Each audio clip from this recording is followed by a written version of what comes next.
Who that? Cocaine. Yo, what's the word, gang? It's your boy Cocaine Reacts, and I'm back with another banger of a video. Make sure y'all like, comment, subscribe to the channel, gang. Road to 300 subscribers. I appreciate everybody who's been tapped in with me, man. I know it's been a slow boogie. I ain't really been dropping much.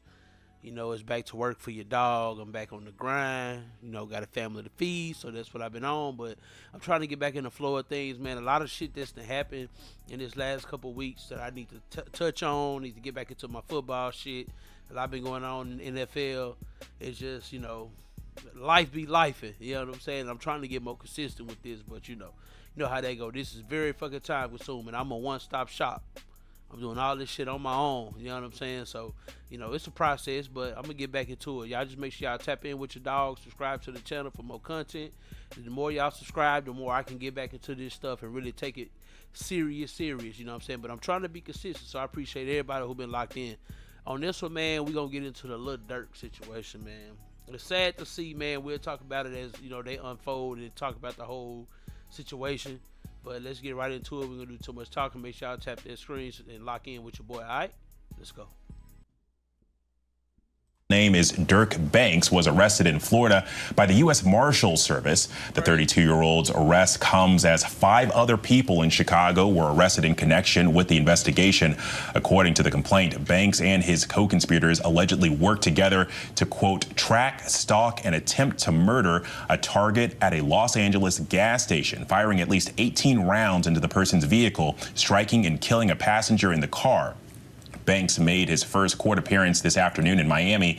Banks' lawyer asked for privacy after leaving court, telling ABC, quote, "We will not be commenting at this time." I want to bring in ABC News contributor and Sirius XM radio host Mike Muse, and ABC News contributor and criminal defense attorney. You know what's crazy about that whole thing? I mean, you know, God rest Buddy's soul, but at the end of the day, like, we ain't gonna act like his partner went out here murking motherfuckers too. You know what I'm saying? Like, bro, you made it all the way out. You even brought him out. Even though knowing the street shit that he was into, you was able to get him out and, you know what I'm saying, help him build a platform before his ultimate demise. But that keeping 1 foot in and 1 foot out the streets is never, bro, it's undefeated. He ain't lying. It's like Dana. It's like DNA. You know what I'm saying? That's 1 foot in the street, 1 foot in the rap game shit is undefeated when it comes to taking niggas down, bro. You can't do both. Once you get out that life, you got to stay out that fucking life. You feel me? If you gonna rap, be a rapper. You want to be an entertainer, be an entertainer. But thinking you could be an entertainer and a gangster? And how did that work out for Tupac? Like, y'all niggas don't be like, they don't understand. Like, there's no way that you can do both. I don't give a fuck if you from that shit or whatever. There's no way you can be both people. You only got to be one or the other. If you don't want to be the rapper, stay a gangster. If you don't want to be a gangster, strictly be a rapper.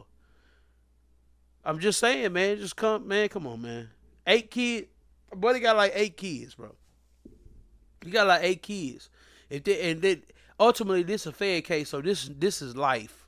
Or is this life or death that you getting for a murder hire plot? Something that you didn't even touch, but you sent other crash dummies out to do. And you know they gon' rat, especially if you ain't keeping them fed. Message. They gon' rat every fucking time. It's sad to see, man, with all them kids. Attorney Shauna Lloyd for more on all of this. And Shauna, I want to start with you on this. The charges against these men include conspiracy to commit murder for hire and use of a machine gun in a violent crime resulting in a death. The most serious charge carries up to the death penalty if convicted. So, I mean, I know it's early, but how do you see this playing out?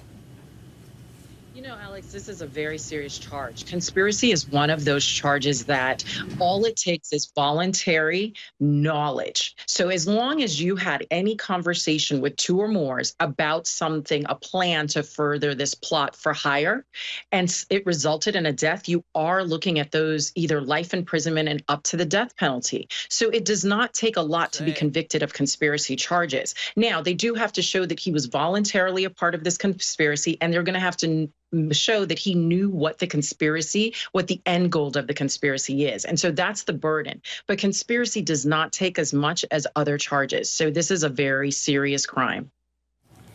Mike, you know, one of the things that strikes me about this is Dirk has long touted himself as the voice, especially from Chicago. He's noted his connection to the trenches, but also he's had a kind of a stellar 2024, appearing on some hit TV shows and new music on the way. He just celebrated a birthday. So I'm curious. I mean, how is the music and entertainment world processing this news? I mean, that had to be a huge shock. Yeah, it was very much a huge shock, and particularly coming off the Grammys when he had the song "All My Life" with J. Cole, which is pretty much one of his biggest singles that he's had to date. That had incredible commercial success.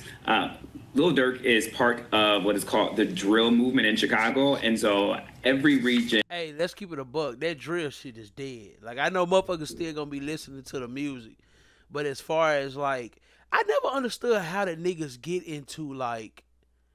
It went from niggas rapping about dope and shit like that to niggas rapping about that they doing in real life. You know what I'm saying? Like, so you basically self-snitching. That nigga is guilty! Motherfuckers quick to holler about niggas snitching, but they been self-snitching for years now. The drill movement ain't shit but niggas self-snitching on they self. He ain't lying. Stop it. Get some help. Y'all telling the feds everything that y'all doing through the music, and y'all don't think that y'all gonna get caught? Man, I'm talking about, like, come on, black community. We gotta wake the fuck up, bro. Like, this shit really sad. And this nigga 32. He ain't no spring chicken. He a grown-ass 32-year-old man. And crashing out like this over what? Loyalty? To the streets? The streets ain't loyal and don't give a fuck about nobody. Never have. Ask your daddies. Ask their daddies, nigga.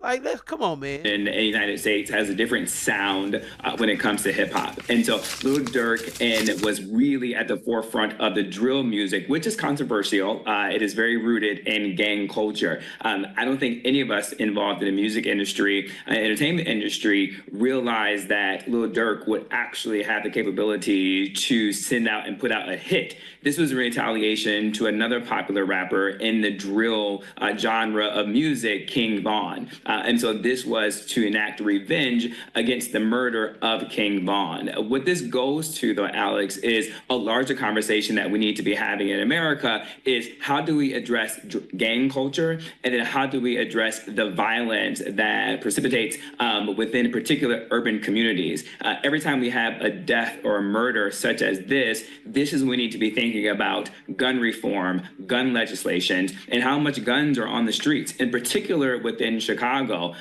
which has a complicated dynamic with guns because of the bordering states that they have in terms of how the other states that surround Illinois have very loose gun restriction laws and the way that guns can flow into cities like Chicago. And so I think moments like this gives us an opportunity to address how are we going to tackle the growing issue of violence within our cities, how are we going to tackle gun violence and gun reform, and then how are we going to tackle the gang culture that exists in our major cities. Straight up.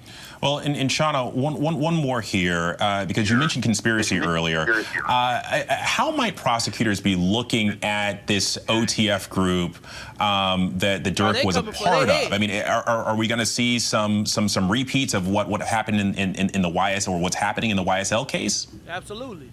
Well, this one's going to be a little different because even when we look at the indictment, they already have text messages, which tends to lead me to the information that there may have been an informant because they got this information very quickly. Let's remember these arrests just happened, so they would have had to get these phone records. So if they have a direct source, we're going to see this move a lot more quickly. It cites text messages and phone calls where we can see the exact communications. So they have direct evidence already that's going to move this a lot more quickly than what we see in the YSL trial. Gotcha. Okay. Mike Muse. So basically what she's saying is motherfuckers rat. Motherfuckers ratted. You can't be mad. It's the game. You chose it. You chose to send them boys on them missions, and ultimately you paying for it now with your life because you know that you may be solid, but everybody not solid like you, bro. At the instance, anytime the police throw a L or the penalty, people gonna switch up, bro. People want their life.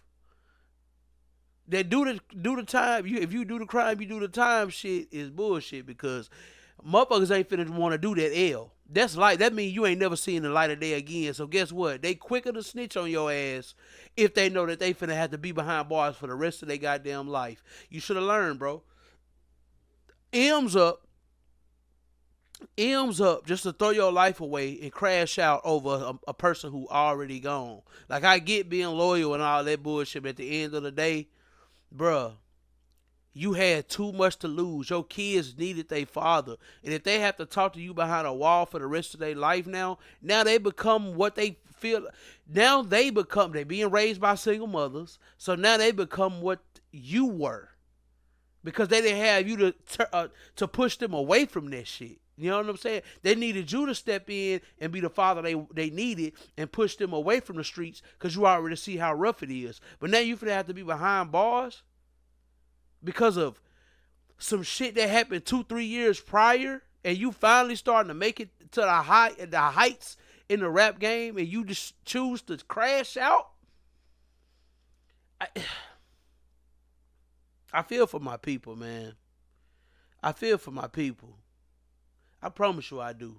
You know what I'm a black kid, grew up in the trenches, as they say. Now, I grew up in a small ass Arkansas. You know what I'm saying? Hell yeah, you had street gangs. Hell yeah, I had partners who got shot at or shot. I done been shot at as a kid, you know, growing up around my pops and my, you know what I'm saying? Like, I understand how that shit feel. Yeah, that shit don't feel good. And when you make it out of it, I don't know about nobody else. I made it out of it and I didn't look back. I live a comfortable life, beautiful wife, 2 kids, protect them by any means, live in a safe neighborhood. You feel me? Because I didn't want my kids to have to grow up in the same environment that I had to grow up in, and them to see the type of shit that I had to see as a young kid, man. And that's the type of mentality. He literally made it out. He could have changed his whole family life. He was M's up, gang. And you crashed out and threw it all away over what? Shit sad, bro. At the end of the day, gang, I just feel like, man, prayers for his kids, mainly his kids, because that nigga grown. You made your choice. You know what I'm saying? I don't feel sorry for a grown motherfucker who made a choice to do something to crash out the way he did and don't understand there's consequences to everything. You know what I mean? Motherfuckers ratting on you or whatever, that's the motherfuckers you chose to go out and do the dirty work that you know that people people not stand up no more, man. That's not the type of life that people live. They gonna save they self before they save your ass, and that's in life in general. It's called goddamn self-preservation. They trying to preserve their own life. So guess who gonna go down for that? Your ass. They just don't make sense, man. Like I said, I pray for his kids, dog. Especially growing up without a father. Like, that shit's gonna be rough for them kids, man. He got a lot of them. You know what I'm saying? So, you know, prayers for his kids, man. At the end of the day, Dirk, you just threw it all away, gang. You had so much potential to be a better and really change the voice of Chicago and do good shit in Chicago and show them kids there's another route. You could have did all that, but instead you still wanted to be the same motherfucker you was when you was on them blocks. And ultimately that was your demise. Y'all tell me what y'all think about this in the comments, man. Make sure y'all like, comment, subscribe to the channel, man. I got more coming y'all way. I appreciate everybody that tapped in with me. To my young bulls, if y'all watching this, man, stay out them fucking streets. There is either fucking death or jail when it comes to the streets. Nobody is undefeated from the streets, bro. Most people don't make it out the streets. I want y'all to understand that. Most people do not make it out of the streets. It is what it is. It's your dog Cocaine. Till next time, peace. Here. Got your motherfucking man. Come here.